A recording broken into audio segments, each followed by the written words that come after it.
Hey everyone, welcome back to another episode of Editing Basics. In this video, we will be learning how to rotate a video on iMovie. To rotate a video in iMovie, first of all, open up your iMovie application from your mobile device and you will end up in this main interface. From here, you can simply go ahead and start a new project, choosing one of the options at the bottom, or open up an existing project. Here I'm just going to open up a new project, select one of the options and then import your media. After selecting a video clip, click on Create at the bottom and you will be able to get to the timeline.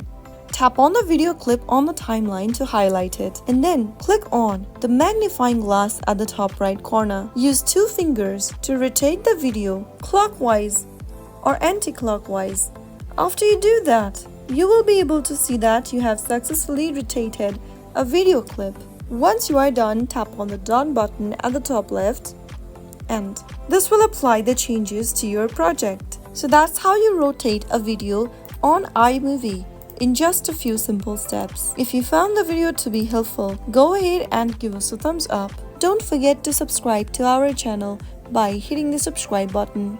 Press the bell icon so that you'll never miss another upcoming upload from us. I will be back again in the next episode. Thanks for watching.